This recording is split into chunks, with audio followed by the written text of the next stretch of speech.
Nation's capital Abuja is Paul Mgbeoma, a legal practitioner, is joining to discuss more of the process of the Election Petition Tribunal. A warm welcome to you, Paul, and thanks for joining us on Continental Prime. Thank you for having me. Now, Paul, as the Election Petition Tribunal commences sitting today, what are your expectations of the process? Right. Thank you for that question. So, like my learned friend rightly mentioned, what just happened today was the pre-hearing session. So, the serious business of the petition itself has not started. So, what usually takes place during the pre-hearing session is the fact that the court and the parties outline how the process of the petition, the substantial action that would happen during the course of the trial of the petition would go through. Now, it is at this pre-hearing session that they would look at witnesses that are going to be called.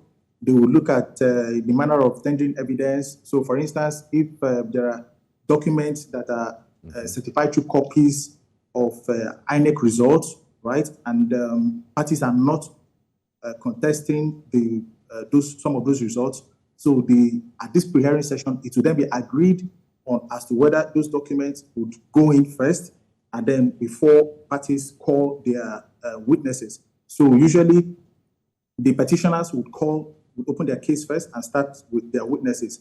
And good thing, now with the amendment of the Constitution, the 1999 Constitution, which the President just signed into law, I think sometime last month or in March. Now, the petitioners now have a longer period of time within which to prove their case. Under the old regime, it had merely, I think, just a few days or so. But now, under the new regime, the petitioners now have 6 weeks within which to prove their case.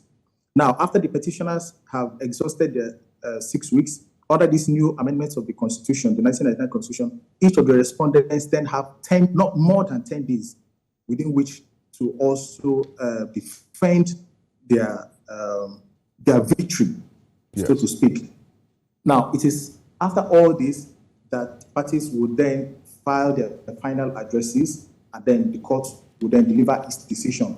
Mind you, all these are to take place within 180 days from the date of filing. Okay, so there's a time frame to it. Thank you for giving us that preamble so we understand how the tribunal process works. Now, there's this issue of non-conclusion of the election petition before the swearing in of the announced winner, and it has formed a major point of discussions on the electoral process.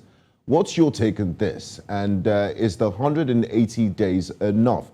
And is it possible to have this, as it's done in other countries, Kenya, for example, before swearing in?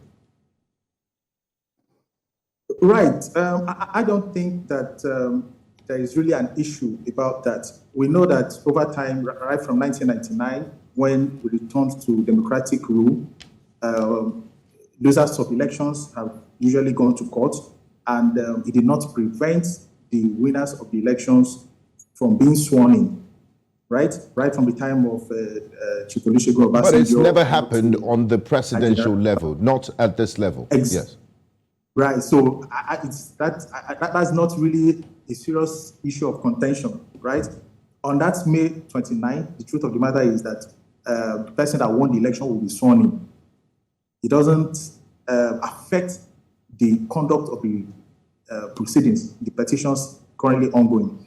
Now, the only way that can happen, where it's a situation where the winner of an election is only sworn in after the petition of the losers of the petition have been determined, is if there is an amendment to the Constitution to put that into consideration.